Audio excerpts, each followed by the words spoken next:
October 1962. The world stands on the edge of the abyss. In our reality, cool heads prevailed. But not here. Not in this world.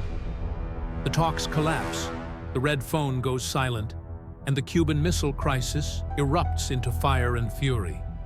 It begins with a whisper and ends with the roar of war. Across the skies of Europe, a thunder no one prayed for arrives. NATO and Warsaw Pact forces clash with brutal precision. Jets scream overhead, tanks roll across ruined streets, and sirens wail through shattered cities. Within hours, the continent is a battlefield. Peace is dead. And then, the world shatters. The first nuclear missile obliterates London. In blinding succession, New York and Moscow follow. There is no warning, only light. A flash so bright it casts shadows on history itself. In mere moments, tens of millions vanish. Humanity crosses the point of no return. As mushroom clouds bloom across continents, panic becomes the new global language. Governments disintegrate, cities burn, communications collapse, satellites fall from the sky. In less than a day, civilization itself begins to die, and there is no one left to stop it. The Soviet capital is consumed. Red Square is reduced to ash. The Kremlin lies in ruin, and silence haunts the hollow shells of buildings. Moscow, once a titan of ideology, crumbles beneath the weight of fire and radiation. The Soviet heart stops beating. Deep in NORAD's mountain fortress, the United States responds. With trembling hands, generals launch a full counterstrike. Submarines rise. Bombers roar through poisoned skies. The arsenal of democracy turns to vengeance. But no one wins a nuclear war. Only survivors remain to tell the tale. Amid the carnage, Beijing sees a moment of power. But the choice to strike both east and west becomes fatal. Missiles arc across Asia. Cities vanish. In seeking dominance, China becomes another casualty of ambition. Fire does not spare the opportunist. Smoke from 1,000 burning cities cloaks the planet. Sunlight fades, temperatures drop, and the seasons forget their names. A nuclear winter settles in, a grim silence, cold and merciless. The Earth itself mourns what humanity has done. Crops wither under a blackened sky. Supply chains are gone. Hunger grips the world by the throat. Once prosperous nations fall into famine. Children cry out in silence. Entire regions become graveyards. And the world realizes the bombs didn't end us. The hunger will. With the old world in ruins, new powers emerge. Not nations, but warlords, tribes, and scavenger kings. They fight not for ideology, but for food, fuel, and fire. Borders blur. The age of nations ends. A new, darker age begins.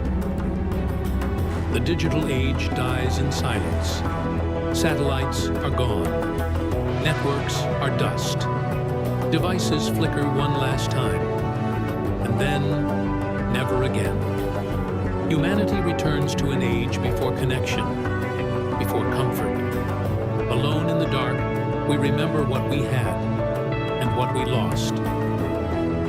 Amid the rubble, life clings to hope. Small bands of survivors scavenge, rebuild, and endure. They dig wells, grow what they can, and protect their own. In this world of ash, community is stronger than weaponry. Survival is the new revolution. The radiation leaves its mark. Insects grow monstrous. Wolves return to cities. Children are born with strange abilities. and stranger forms.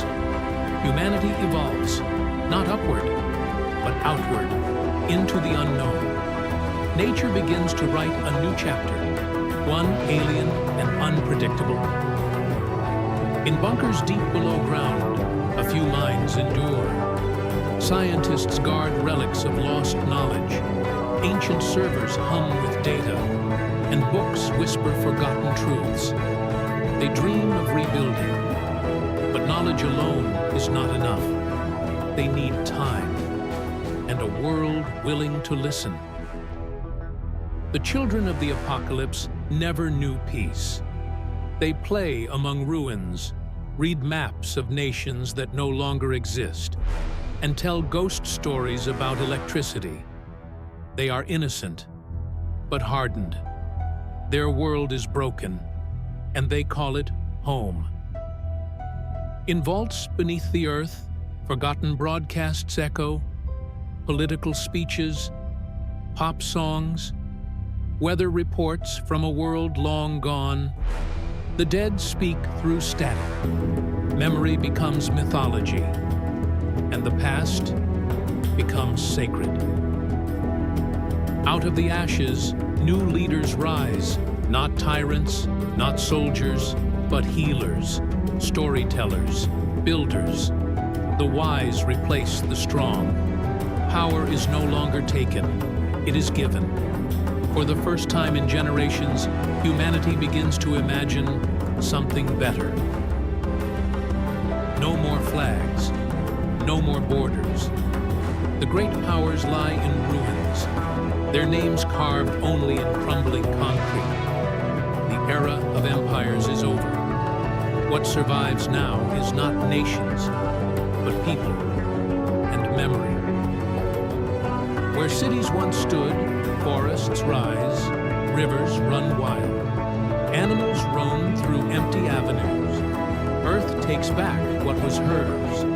Without machines, without men, nature heals, slowly but surely. And silence reigns where chaos once thundered. And then, the sun returns. Not the same sun, but a new light. A generation untouched by the old world begins again. Not with conquest, not with weapons, but with questions. From the ashes of the Cold War, something unexpected rises. Hope. If this story left you breathless, don't let it end here. Like, share, and subscribe for more journeys into forgotten futures and possible tomorrows. The past is behind you, but the story is just beginning.